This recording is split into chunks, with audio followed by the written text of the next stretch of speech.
राज्यभर सहानुभूती असतानाही अश्विनी संतोष देशमुख यांचा गावात मात्र मानहानिकारक पराभव झालाय। मस्साजोगकरांनी हरवले। गावकी भावकीच्या वादात स्वरूपानंद देशमुख यांनी संतोष देशमुखांच्या पत्नीचा पराभव केलाय। एक प्रकार स्वरूपानंद यांनी जुना वचपा काढलाय। गेल्या वेळी 9 मतांच्या फरकाने झालेल्या पराभवाचा बदला घेतलाय असंच आता अश्विनी देशमुखांच्या पराभवानंतर म्हटलं जातंय। पराभवाची वेगवेगळी कारणं सांगितली जात आहेत। ऑडिओ क्लिपचे संदर्भ दिले जात आहेत। कोट्यावधींच्या लाखोंच्या डीलचं कनेक्शन जोडलं जातंय। पण तुम्ही म्हणाल एका ग्रामपंचायतीच्या पोटनिवडणुकीच्या विषयाची चर्चा आपण का करतोय?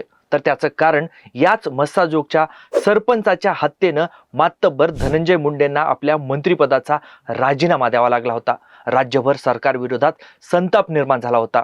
ओबीसी विरुद्ध मराठा हा संघर्ष आणखी टोकदार झाला होता।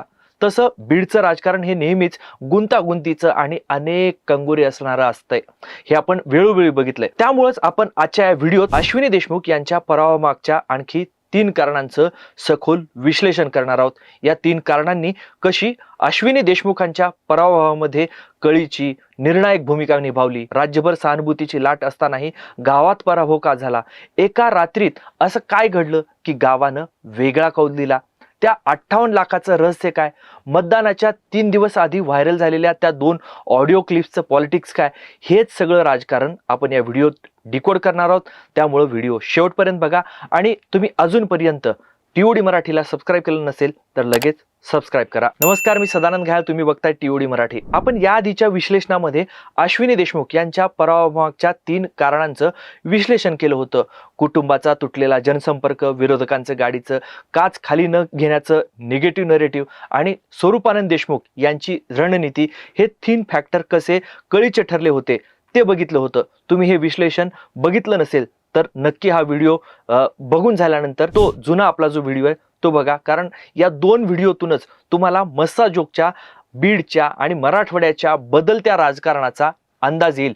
जरांगे फॅक्टरचं काय झालंय हेही कळेल। आता आपण सुरुवातीलाच नेमका निकाल काय लागलाय ते समजून घेऊ। डिसेंबर 2024 मध्ये सरपंच संतोष देशमुख यांची हत्या झाली आणि संपूर्ण तालुक्यात, जिल्ह्यात नव्हे तर राज्यात हळहळ व्यक्त झाली।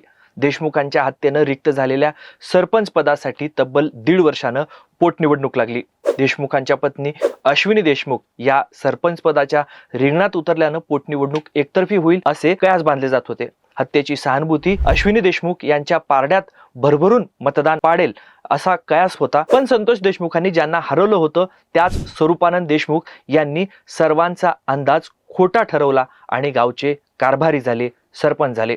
मस्साजोगकरांनी या निवडणुकीत थेट 84% इतकं रेकॉर्ड ब्रेक मतदान केलं। गावात एकूण 2280 मतदार आहेत, त्यापैकी तब्बल 1774 मतदारांनी आपला हक्क बजावला। यामध्ये 940 पुरुष आणि 805 महिलांनी मतदान केलं। आता निकालाचे आकडे नक्की नीट बघा तुम्ही। स्वरूपानंद देशमुख यांना 914 मतं मिळाली तर अश्विनी देशमुखांना 822 मतं मिळाली। नोटालाही 8 मतं पडली।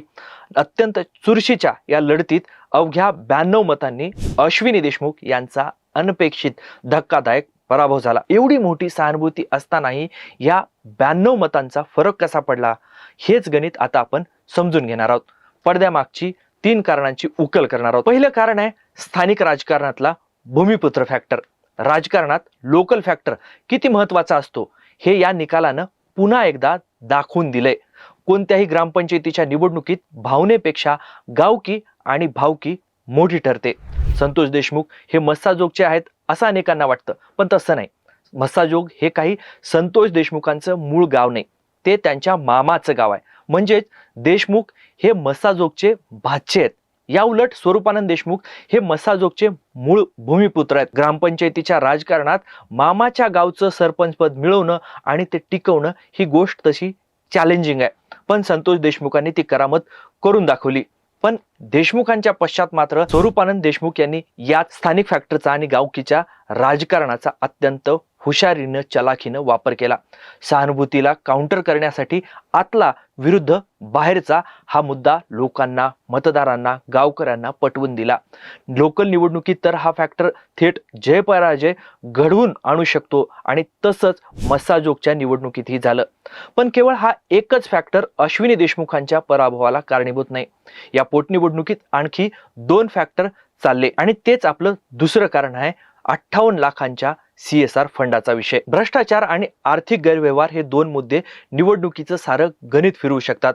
2014 सालच्या निवडणुकीतही पंतप्रधान नरेंद्र मोदी यांनी तत्कालीन पंतप्रधान म्हणजे जे आत्ताचे पंतप्रधान नरेंद्र मोदी यांनी तत्कालीन पंतप्रधान मनमोहन सिंग यांच्या सरकारविरोधात असेच गंभीर आरोप केले होते. त्यामुळे सरकारबद्दल सर्वसामान्य मतदार आहेत त्यांच्या मनात संशयाची पालचूक चुकली, रोष निर्माण झाला आणि त्याचा परिणाम म्हणून मोठ्या बहुमतानं सत्तांतर झालं. पुढे त्या आरोपांचं काय झालं याचं उत्तर आजही आपल्याला मिळालं नाही, पण सत्तांतर झालं. आता मस्साजोगच्या पोटनिवडणुकीतही तेच झालंय. पोटनिवडणुकीत आवादा नावाची जी कंपनी आहे त्या कंपनीचा मुद्दा केंद्रस्थानी आला, चर्चेत आला. ही तीच कंपनी आहे जिचा संतोष देशमुखांच्या हत्येच्या प्रकरणातही नाव समोर आलं होतं. आता नेमकं काय घडलंय तर स्वरूपानंद देशमुख यांनी प्रचारादरम्यान एक अत्यंत गंभीर असा आरोप केला. आवादा कंपनीनं मस्साजोग ग्रामपंचायतीच्या विकासासाठी तब्बल 58 लाखांचा CSR म्हणजेच कॉर्पोरेट कंपन्यांनी सामाजिक जबाबदारी म्हणून जो निधी द्यायचा असतो तो निधी दिला होता. पण सरपंच संतोष देशमुखांनी किंवा त्यांच्या कुटुंबानं हा 58 लाखांचा निधी स्वतःच्या खात्यात वळवला, हडपला किंवा लाटला असा प्रचार करण्यात आला. खोटी सही करून हा पैसा लाटल्याची गावभर चर्चा झाली. आता हा आरोप खरा आहे की खोटा आहे हा भाग नंतरचा, पण या आरोपामुळं गावकऱ्यांच्या मनामध्ये संशयाची पाल चुकचुकायला एक निमित्त ठरलं, कारण झालं. संतोष देशमुखांचे भाऊ धनंजय देशमुख यांनी हे सगळे आरोप फेटाळून लावले. धनंजय देशमुखांनी तर थेट स्वरूपानंद यांनाच खुलं आव्हान दिलं. त्यांनी म्हटलं की तुम्ही उद्या सकाळी ग्रामपंचायतीच्या आवारात गावकऱ्यांना आणि आवादा कंपनीच्या प्रोजेक्ट मॅनेजरला बोलवा, त्यांनी कागदोपत्री स्पष्टीकरण द्यावं. माझ्यावर किंवा ग्रामपंचायतीच्या खात्यावर किंवा माझ्या वैयक्तिक खात्यावर या CSR फंडातला 1ही रुपया आल्याचं सिद्ध झालं तर या फंडाची जेवढी रक्कम आहे तेवढी रक्कम मी माझी सर्व स्थायी मालमत्ता विकून गावाला समर्पित करेन. धनंजय देशमुख यांनी असंही स्पष्ट केलं की समाजानं कुटुंबाला दिलेला 1ही रुपया त्यांनी इलेक्शनमध्ये किंवा न्यायालयीन लढाईत खर्च केलेला नाही.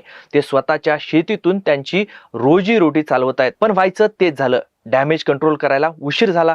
खरं खोटं आता नंतर सिद्ध होईल, पण खरं बाहेर येईपर्यंत खोटं गावभर फिरून येतं अशी जी मराठीमधली म्हण आहे ती इथं तंतोतंत लागू झाली.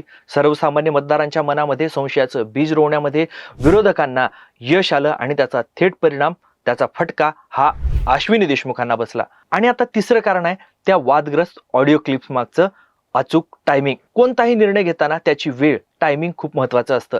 राजकारणात तर टायमिंगला आणखी महत्व येतं. मतदान 3 दिवसांवर आलेलं असताना बीडमध्ये 2 ऑडिओ क्लिप आल्या, त्या वाऱ्याच्या वेगानं व्हायरल झाल्या आणि या क्लिप्सनीच पोटनिवडणुकीचं अख्खं राजकारण, त्याची दिशाच बदलून टाकली. या कथित क्लिप्समध्ये धनंजय देशमुखांचे मेहुणे आणि साडू दादासाहेब खिंडकर यांच्यावर गंभीर आरोप करण्यात आले. एका क्लिपमध्ये बीडच्या तुरुंगातील कैदी अझर पठाण याच्यावर दबाव टाकून त्याला वाल्मिक कराड आणि त्याच्या माणसाची बदनामी करायला भाग पाडलं जात असल्याचा दावा करण्यात आला. माझ्यावर दबाव आणून दादा खिंडकरच्या म्हणण्यावर मस्साजोगची ग्रामपंचायत लागली आणि वाल्मिक कराडच्या गँगला बदनाम करा असा संवाद या क्लिपमध्ये आहे. धनंजय मुंडेंचा खास सहकारी वाल्मिक कराड हाच देशमुख हत्याकांडाचा मुख्य सूत्रधार असल्याचं समोर आलं होतं. त्यामुळं योग्य वेळी हाती लागलेल्या ऑडिओ क्लिप्समुळे स्वरूपानंद देशमुख यांचं काम सोपं झालं. त्यांनी हा मुद्दा लावून धरला. संतोष देशमुख गट निवडणुकीत सहानुभूती मिळवण्यासाठीच तुरुंगातून कटकारस्थान रचतोय असा नरेटिव्ह सेट करण्याचा प्रयत्न झाला. ऐनवेळी कार्यक्रम झाल्यानं या क्लिप्स खऱ्या आहेत की खोट्या हे काही मतदारांना समजू शकलं नाही किंवा ते तपासू शकले नाहीत. पण या क्लिप्समुळं एक गोष्ट नक्की झाली, ती म्हणजे अश्विनी देशमुख यांच्या बाजूने जी सहानुभूती होती तिला संशयाचं गालबोट लागलं. गावकऱ्यांना वाटू लागलं की या हत्येच्या मागं किंवा या निवडणुकीच्या मागं काहीतरी मोठं शिस्त कट कारस्थान आहे. याच कन्फ्युजनचा फायदा स्वरूपानंद देशमुख यांना झाला आणि त्यांनी अवघ्या 92 मतांनी पोटनिवडणुकीत बाजी मारली. थोडक्यात काय तर एकीकडे सरपंच संतोष देशमुख यांच्या हत्येची मोठी सहानुभूती होती, पण दुसरीकडे स्थानिक राजकारणाची गणितं, ऐनवेळी मतदारांच्या मनात निर्माण केलेला संभ्रम, संशय या सगळ्या चक्रव्यूहात देशमुख गट अडकला. सहानुभूतीची लाट कधी जमिनीवर कशी आदळून फुटते याचं मस्साजोग हे एक जितं जागतं उदाहरण बनलंय. देशमुख हत्या प्रकरणात अजूनही न्याय प्रलंबित आहे, पण गावकऱ्यांनी जो कौल दिलाय तो केवळ एका ग्रामपंचायतीपुरता मर्यादित नाही. हा निकाल म्हणजे माइंड गेम, नरेटिव्ह सेट करणं आणि अचूक टायमिंग साधणं या राजकीय रणनीतीचा हा विजय आहे. पण तुम्हाला काय वाटतं? मस्साजोगचा हा निकाल म्हणजे खरंच एका साध्या पोटनिवडणुकीचा निकाल आहे की येणाऱ्या मोठ्या राजकीय वादळाची ती सुरुवात आहे? अश्विनी देशमुख यांचा पराभव 58 लाखांच्या आरोपामुळे झाला की त्या ऑडिओ क्लिप्सच्या गेममुळं की आधी सांगितलेल्या 3 कारणामुळं?